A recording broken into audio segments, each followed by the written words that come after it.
NCERT solution chapter 7 alternating current question number 20. A series LCR circuit with L 0.12 Henry C 480 nanofarad R 23 ohm is connected to 230 volt variable frequency supply. इसमें चार question है, एक एक करके question देखते हैं. अपने पास LCR सर्किट है जिसमें LCR और पोटेंशियल की वैल्यू अपने को गिवन है और जो फ्रीक्वेंसी वो वेरिएबल है. तो फर्स्ट क्वेश्चन क्या है? फर्स्ट क्वेश्चन है what is the source frequency for which current amplitude is maximum. Okay, obtain this maximum value. Okay, तो एक तो करंट की वैल्यू फाइंड करनी है, मैक्सिमम करंट की वैल्यू, और वो किस फ्रीक्वेंसी पे होगा वो फाइंड करना है. देखो करंट क्या होगा? करंट होगा आपका potential upon impedance. Potential upon impedance होगा. यहाँ पे आरएमएस की बात कर रहे हैं अपन, तो आरएमएस पोटेंशियल अपॉन इम्पीडेंस. अब इम्पीडेंस क्या होता है? इम्पीडेंस होता है root of R square plus XL minus XC का होल स्क्वायर. राइट. अब देखो यहाँ पे मैं वैल्यू पुट करता हूँ, तो करंट मैक्सिमम कब होगा? करंट मैक्सिमम तब होगा जब V मैक्सिमम हो, बट V तो आपका फिक्स है. तो Z मिनिमम हो, Z मिनिमम होगा तब I क्या होगा? मैक्सिमम होगा. तो I मैक्सिमम के लिए Z क्या होना चाहिए? मिनिमम, यानी इम्पीडेंस मिनिमम होना चाहिए. अब इम्पीडेंस मिनिमम होना चाहिए लेकिन R फिक्स है, और XL और XC वेरी कर सकते हैं क्योंकि जो फ्रीक्वेंसी पे डिपेंड करता है. XL और XC क्या होता है? फ्रीक्वेंसी पे डिपेंड करता है, तो ये वेरी हो सकता है. तो ये टर्म जब जीरो हो जाएगा तब Z मिनिमम होगा और तब आपका I मैक्सिमम होगा. तो I मैक्सिमम करने के लिए Z क्या होना चाहिए? मिनिमम होना चाहिए, और XL माइनस XC क्या होना चाहिए? जीरो होना चाहिए. यानी अपन बोल सकते हैं XL is equal to XC होना चाहिए. अब XL क्या है? इंडक्टिव रिएक्टेंस, और ये कैपेसिटिव रिएक्टेंस. तो इंडक्टिव रिएक्टेंस क्या होता है? Omega L. कैपेसिटिव रिएक्टेंस होता है 1 अपॉन ओमेगा C. तो यहाँ से ओमेगा इज इक्वल टू आ जाएगा 1 अपॉन रूट LC.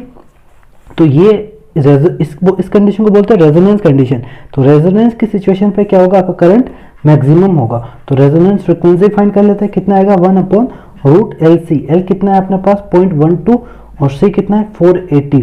तो इसको सोल्व करेंगे तो अपने पास ओमेगा आ जाएगा. कितना आएगा? ये आएगा 4.1666 इंटू 10 की पावर 3, या फिर अप्रोक्स करते हैं तो 4167 रेडियन पर सेकेंड. यानी इस फ्रीक्वेंसी पे, इस एंगुलर फ्रीक्वेंसी पे करंट मैक्सिमम होगा. और ये फ्रीक्वेंसी कौन सी होगी?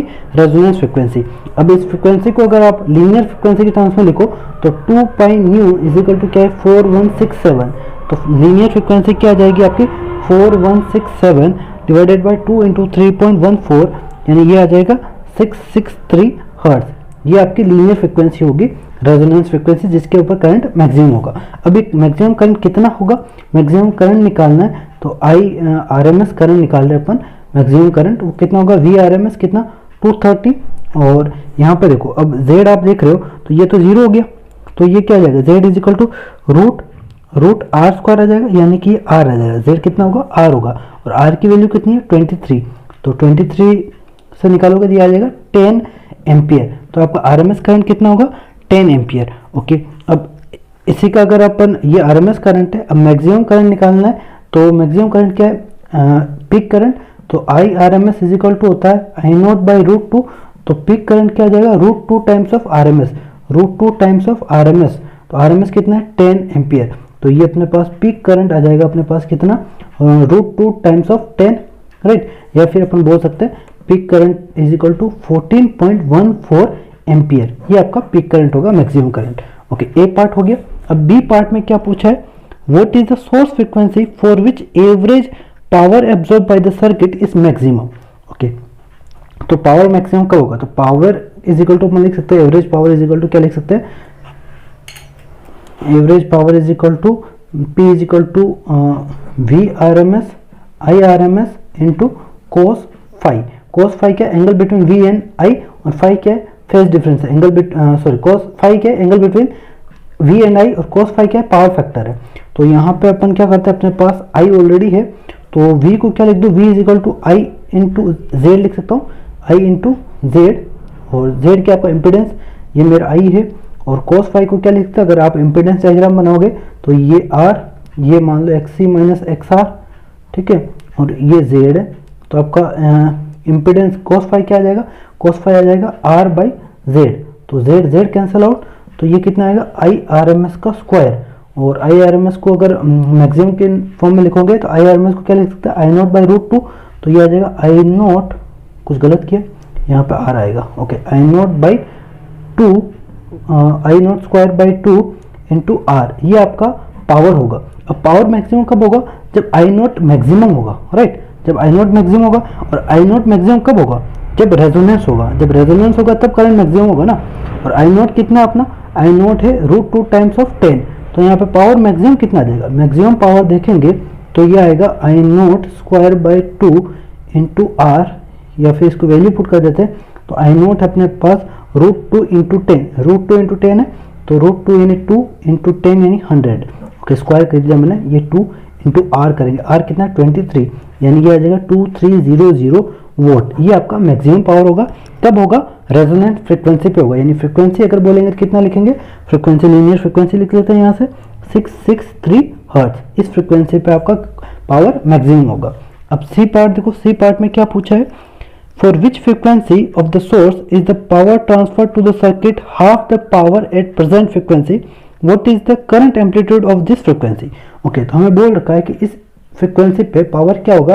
1/2 ऑफ पावर मैक्सिमम होगा, यानी मैक्सिमम का हाफ पावर हो।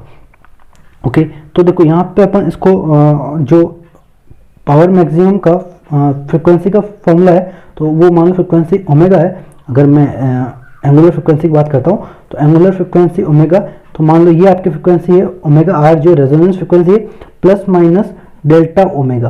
तो ये प्लस माइनस करेंगे तो इस फ्रीक्वेंसी पे आपका पावर क्या होगा? हाफ। अब अपने को फाइंड करना है डेल्टा ओमेगा कितना होगा, ताकि अपन उसको ऐड करें और सब्ट्रैक्ट करें, जिससे अपनी वो फ्रीक्वेंसी आ जाए जिस पे पावर क्या हो? हाफ हो। तो डेल्टा ओमेगा अपन फाइंड करेंगे क्यू वैल्यू से।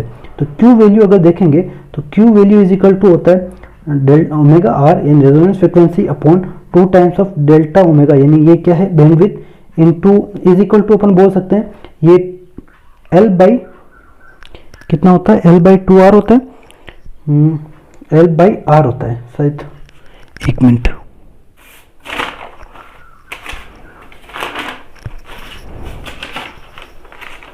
ये होता है omega resonance frequency into L by R होता है, राइट। तो ओके, यहाँ से अपन डेल्टा ओमेगा फाइंड करना है, तो डेल्टा ओमेगा कितना आ जाएगा? डेल्टा ओमेगा आएगा, देखो ओमेगा आर कैंसिल आउट, ये रेजोनेंस फ्रीक्वेंसी है, ये आ जाएगा delta omega is equal to कितना आ जाएगा? इसको इधर लो, यानी ये आर बाई 2l आ जाएगा, आर बाई 2l आ रहा है, राइट, आर बाई 2l आ जाएगा। तो डेल्टा ओमेगा ऐसा निकाल लेंगे तो अपने पास एंगुलर फ्रीक्वेंसी आ जाएगी, कितनी आएगी? ये फ्रीक्वेंसी कितनी है? रेजोनेंस फ्रीक्वेंसी है 4167, और डेल्टा ओमेगा कितना है? डेल्टा ओमेगा होगा plus minus R by 2l। R कितना है? आर अपने पास 23 है। एल कितना है? एल है अपने पास 0.12। इसको सोल्व करेंगे तो ये आएगा 4167 प्लस माइनस ये आएगा 95.83, राइट। ओके, तो ये एंगुलर फ्रीक्वेंसी आई है, ठीक है। अब अगर लीनियर फ्रीक्वेंसी देखनी है तो 95.83 को मैं लीनियर में कन्वर्ट करूं तो देखो मेरे पास delta omega is equal to 95.83 है। तो अगर लीनियर डेल्टा विद न्यू देखूं तो कितना आएगा? यहाँ पे इसको डिवाइड बाय कर दो, कितना? 2 पाई से, तो यानी 2 इंटू 3.14, तो ये आ जाएगा 15.67, या फिर अप्रोक्स कर देता हूँ 15 हर्ट्ज, यानी डेल्टा न्यू कितना है? 15 हर्ट्ज। तो आपके पास जो फ्रीक्वेंसी होगी जहाँ पे पावर हाफ होगा वो कितना होगा? न्यू आर यानी resonance frequency plus nu delta nu, या फिर अपन बोल सकते हैं nu is equal to nu R minus delta nu. Okay, तो न्यू आर कितना है? रेजोनेंस फ्रीक्वेंसी अपन फाइंड कर चुके हैं। यहाँ पे न्यू आर कहाँ है? ये है, कितना है? 663, सही है? कुछ गलत है? नहीं, 663 सही है। ओके, 663 प्लस 15 होगा या फिर 663 माइनस 15 होगा। तो 663 प्लस 15 कितना होगा? 8 और 7 और 6 इतना होगा 678 हर्ट्ज। और यहाँ पे कितना होगा? ये होगा 13 माइनस 5, तो 8 और 5 माइनस 4 6, ये होगा। इन दोनों फ्रीक्वेंसी पे क्या होगा? आपका पावर हाफ होगा। पावर क्या होगा? हाफ ऑफ मैक्सिमम होगा। तो इस सिचुएशन में आपका करंट कितना होगा वो फाइंड करना है। तो देखो पावर का फॉर्मूला अपन ने क्या निकाला है? पावर का फॉर्मूला ये लिख सकता हूँ मैं, तो ये लिखता हूँ। तो यहाँ पे आएगा power I naught square by 2 into R. तो ये आई अपने को फाइंड करना है, तो इसको मैं यहाँ पे डैश लगा देता हूँ, ठीक है। और हाफ ऑफ मैक्सिमम होगा, मैक्सिमम अपन ऑलरेडी फाइंड कर चुके हैं कितना, ये भी I naught r square by 2 r. अब यहाँ पे आई नोट अपने को पता है, राइट, कितना है यहाँ पे आई नोट? आई नोट है 14.14। ओके, तो यहाँ पे आई नोट डैश अपने को फाइंड करना है, तो हाफ ऑफ कैंसिल, आ रहा है कैंसिल, तो I naught dash is equal to क्या आ जाएगा, आई नोट बाई √2 आ जाएगा, राइट। यानी ये अपने आई नोट था √2 इंटू 10, तो अपॉन √2 करेंगे तो यहाँ पे आई नोट डैश क्या आ जाएगा 10 एम्पियर, यानी 10 एम्पियर करंट के ऊपर आपका पावर क्या होगा, हाफ ऑफ मैक्सिमम होगा, राइट। 10 एम्पियर करंट पे क्या होगा, पावर हाफ ऑफ मैक्सिमम होगा। ओके, नेक्स्ट क्या क्वेश्चन है, नेक्स्ट डी पार्ट क्या पूछा है, what is the Q factor of given circuit.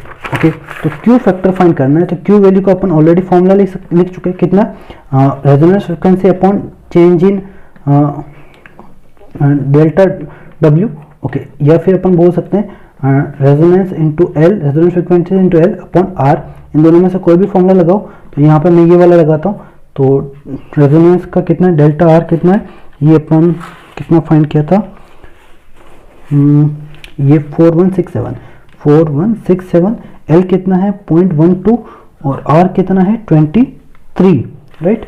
Okay, इसको सोल्व करेंगे तो अपने पास क्यू वैल्यू आ जाएगा कितना 21.74, ये अप्रोक्स करेंगे तो 21.7। ये क्या है आपका क्यू वैल्यू, या फिर शार्पनेस ऑफ रेजोनेंस भी बोल सकते हैं, शार्पनेस ऑफ रेजोनेंस। तो पूरा क्वेश्चन देख लो, बहुत बड़ा क्वेश्चन बन गया।